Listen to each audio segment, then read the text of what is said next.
6, a comfortable scoreline. Does that tell the whole story, though? Yeah, it was a really good game. After Champions League, as always, is a tricky game against a team that is fighting, you know, in a difficult position for them, but the quality is there. We start really well, incredible focus, and at the end, when you make a lot of substitutions, always, not for the guys who came in, when you make a lot of substitutions at the same time, always you drop a little bit, but yeah, 3 points and thinking next one.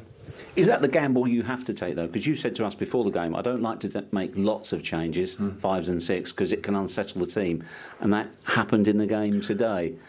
No, it's completely different, because when the guys came in the second half, start in the beginning, will be the same approach that we had in the beginning, so it's completely different. But it's just for the fact that of course, I have a little bit experience to play every 3 days in important stages of it, and then to make a lot of rotation substitutions, and there are dynamics that in some players we have and some players we don't, and that's why I make just 2 in the beginning, and after, when the game was under control, we make the rest.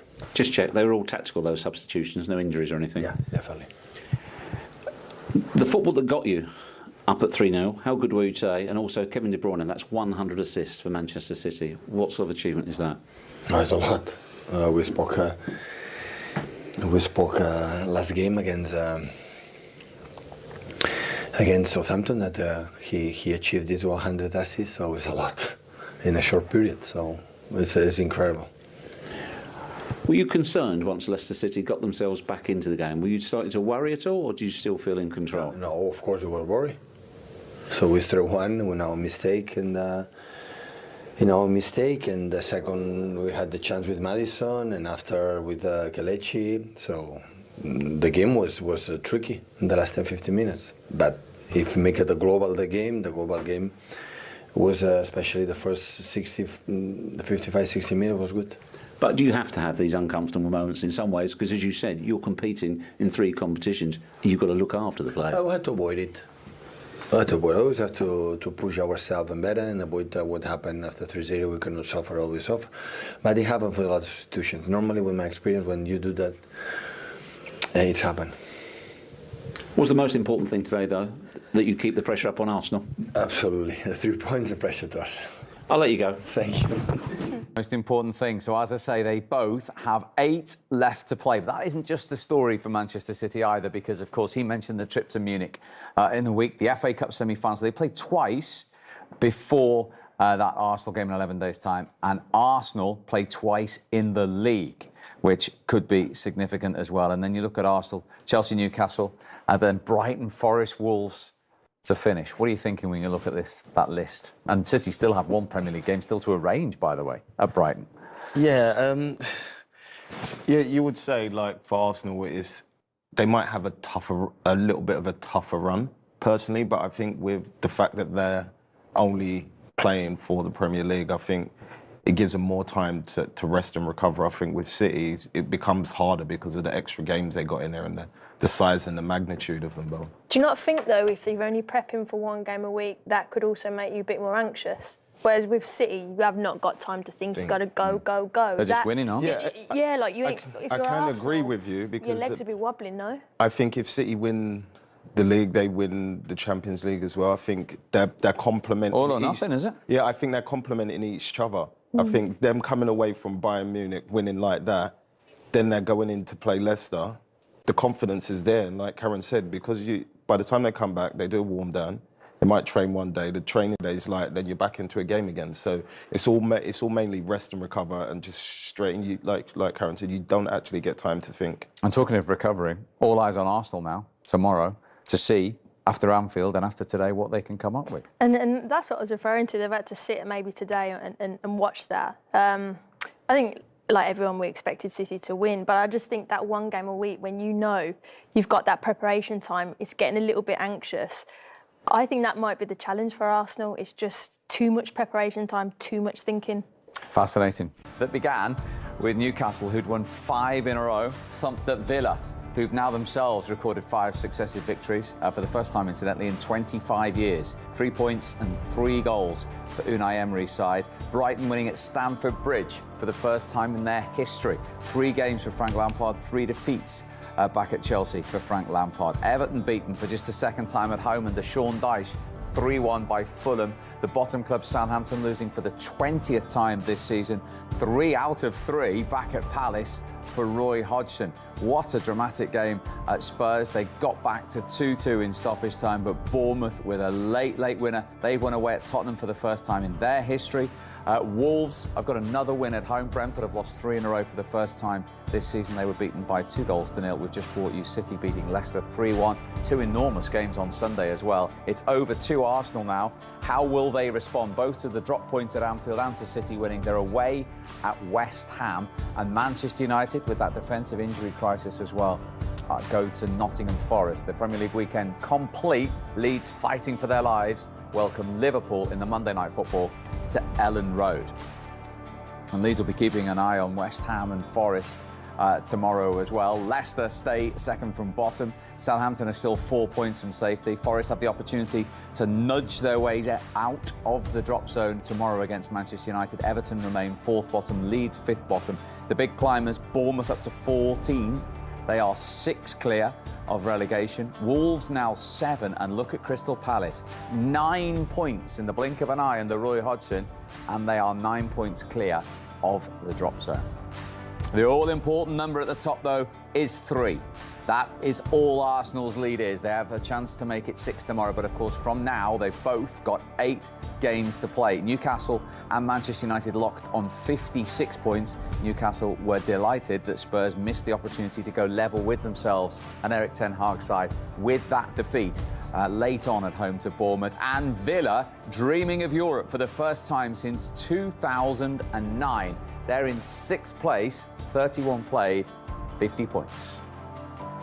Scored 37 goals and conceded only 4. Are you getting the feeling at this stage of the season that your former club are doing traditionally what they do in this run-in?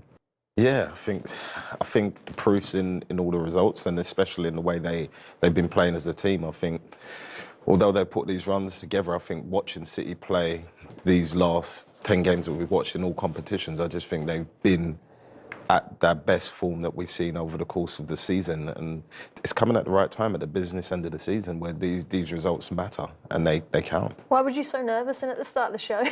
Didn't you see the result? It was nearly 3-2. So he's a glass always half empty, man, Karen. You'll have to learn that about Sean.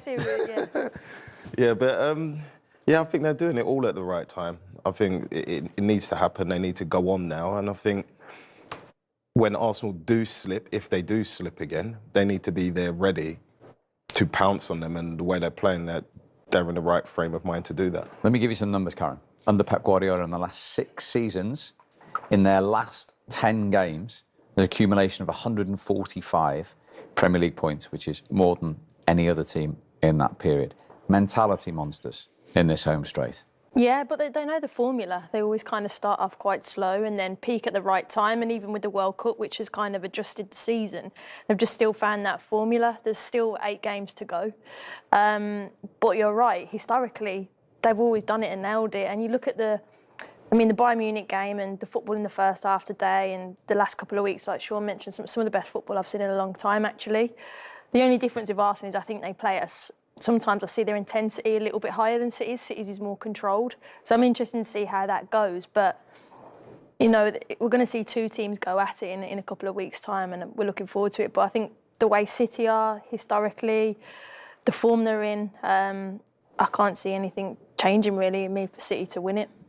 They are starting games really quickly at the moment in every competition. Today was no different. What a goal from well, I was about to say central defender, but he's got a new role. But you don't expect John Stones to do this. That's the point I'm making. No, not. You expect him to score goals, but I would say with his head. But the way he catches his volley, his technical ability was superb. Leicester's got to get rid of that. Me and Karen spoke about that, obviously off air and on air. But once it does drop to him, he can put it in the only place that it goes, and he puts it straight in the top corner. Yeah, I couldn't agree anymore. I mean, look at that angle. It's just perfectly hit, isn't it? Puts his foot through, concentration, keeper's got no chance.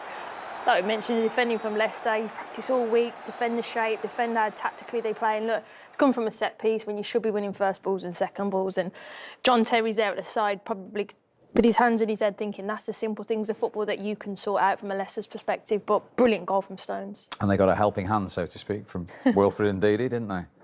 Yeah, it was definitely a helping hand. I was happy about it. Took a bit of pressure off. But I think Jack could have had a penalty before this as well. But I don't know what Ndidi's thinking with his hand where it is so high. He's better off just trusting the players behind him. But penalty gets given after the ref obviously goes to the monitor. And the one man that you want to step up and take it does. And it was a great finish, don't you think, Karen? It was unbelievable. Like you said, when he steps up, there's just never any doubt, is there? Just look at the aura, just look at the stance, and bang, just steps up right in the corner. I slightly think he scuffs it a little bit, but even with that, look, that contact there, I don't think he hits it clean, but it's right in the corner, exactly where you want it. So nevertheless, it's gone in. But wow, what a player, eh? Yep, 7 out of 7 from the spot in a Manchester City shirt for Erling Haaland. And, of course, he then went on to get his 47th goal in all competitions in just his 40th Manchester City game. This is just City pressing, causing Leicester to make a mistake, and then Kevin's obviously driving, but the first touch from Haaland just to take him past the defence was superb. I think that makes the goal. Also causes the keeper to have to make a decision whether he's going to come or stay. And he comes and it gives Haaland the edge for me. He's then got to lift it over. And at the same time, I feel like Leicester defenders, 2 of them are running back, the other one stops, which leaves the gap where you know Haaland wants to go. You know that's where he wants to run into. So, but the finish is exquisite for me. And look, that touch there, Sean, just to take it away from all the defenders, but to do it while he's still running at speed and it doesn't adjust his stride is why he's so good, because that's so difficult. You know, all that action, he's just phenomenal. And like Sean said, the finish, just to dink it over the top, the confidence, there's just such an aura about him. And these numbers scale, 32 goals. Of course, he hasn't completed a 38-game season yet, but Mo Salah's record is going to be beaten with 1 more goal. 34 for Messrs Cole and Shearer in a 42-game season. And as I say, he's now got 47 in all competitions. I mean, where's this going to end? Nowhere, hopefully. No, I mean, what kind of figure are we looking at here? I think he's going to get... The thing is, I think he's going to get better with it. I feel like he will score more goals. And I think if you listen to some of the interviews he does, some of the ones where he says he'd be happy to touch the ball 5 times and score 5 goals, and some of the ones where he's missed chances and he'll come off angry at himself and say, no, I should have had more goals than that. I think with that hunger and desire and that passion to get in a box and try and make things happen, and the people behind him like Kevin De Bruyne, Grealish and Mahrez and Foden and Bernardo, when they're giving a player like that chances, for me, it can only get better. I think as well, I was just trying to think off the top of my head, how many players that join Manchester City hit the ground running in their first season. Usually takes 2 or 3 seasons. I mean, even look at today's team, Jack Grealish, it took him a year to embed into the team. But with Haaland, he goes in and you're right. I think Sean's spot on. He's only going to get better and better, because I still don't think City have sometimes played it to him quick enough or played it over the top a few times. And he's obviously, like Sean said, missed a couple of chances that he's disappointed in. So, it's rare that someone hits the ground running under a Pep Guardiola team and the tactical information that he gives to a player. And he has, and he's just going to get better and better. The more he's embedded into this team after 2 or 3 seasons... that's a scary thought. That's scary, isn't it? Yeah, more records. Well, he's going to be ending up breaking his own records, really, isn't he? Because he's breaking records that were put there already in his first year. So who else is there going to be to beat? As you say, Leicester had... Well, they won the second half, as you rightly said, which could have been a lot worse given the situation after 45 minutes. Iheanacho came on against his former club. He got the goal, and they might have made it even more interesting. Yeah, I thought Iheanacho come on. I know that was a tap-in, and we're looking, he's around the goalkeeper. Maybe the defender should have been around him. Phillips is on the line. He's playing him on side. I know he's near post space, but he actually gets in the way of the goalkeeper, and then Iheanacho just taps it in there. They'll be disappointed from Manchester City to give that one away, but I actually thought when he came on, he made a bit more of a difference. As Sean said, Leicester pressed a little bit more in the second half, and easily could have had 2 more goals in the second half. And I'm sure Dean Smith, that'll be something he'll go in at the end and go, there were positives from the second half performance. Yeah, those pre-match nerves were just jingling a little bit towards the end. James Maddison had the first chance. Yeah, I thought Maddison was by a light year their best player, and football intelligence IQ was way above it. But this, for me, you expect him to go across the face. He chooses the near post, and Edison, for me, makes a fantastic save for a keeper that hasn't had much to do in a game. So his concentration levels always had to be high. But that was just Ruben Diaz, just a little bit sloppy there, playing that square ball, and Maddison read him. And the woodwork was struck as well, Karen? Yeah, it was, again, like we said in the outro. They were a lot further forward. You know, you want Maddison higher up playing these balls. It's a great ball. It just gets this here now, just the vision. Just puts it into that space. Manchester City all over the shop with the changes. Just everything right, gets a connection with it, but it's the wrong side of the post, and I'm not sure whether Edison gets a little fingertip to it, but there were chances there, and I think I'm a little bit disappointed that it took them that long to have a go, to press, because realistically, if we'd asked all 3 of us who was going to win at the start of the game, we would have said Manchester City. So could they have been a bit braver and pressed a little bit more and had a go and maybe tried? Because they went to a back 5 and it still didn't work. The second half, we saw a lot more positives from it. Well, let's see what the new Leicester manager thought of it all, particularly that second half. Here he is, Dean Smith. Did your first Leicester game finish on a real note of positivity? It did. I thought our second half performance was better. You know, I thought there was a bit of us being a bit more committed and a little bit of them putting the brakes on as well. But I was pleased with it, and I thought we created some big chances and big moments in the second half. Did you fear the worst when it went to 3-0 for half-time? Yeah, you do. You know, you give them a lead 2-0 after 10 minutes, 3-0 after 20 minutes. But you look at the goals in isolation. You know, John Stones has put one in from 20 yards with his left foot into the top corner. There's a handball. I'm not sure where he's meant to put his hand there when he's looking to block across. And all of a sudden you're 2-0 down, and then we miss a 50-50 in the middle of the pitch. And a lad who scored 50-odd goals, or whatever he's going to score this season, gets through and scores. So, yes, you're fearful. But I thought the lads certainly showed a lot of character in that second half. Did you start the game very deep, and then it's difficult to change that once you're already behind? No. Did we start? Yes, we did start very deep. You know, we started deep at home against them as well and restricted them to very few chances at all. I've seen teams come and have a go at Man City here. Big clubs and get beat 3-0 like Bayern Munich did, 4-1 Liverpool. You know, Burnley came in the FA Cup 6-0. So it's a real tough place to come, and what we needed to do was stay in the game.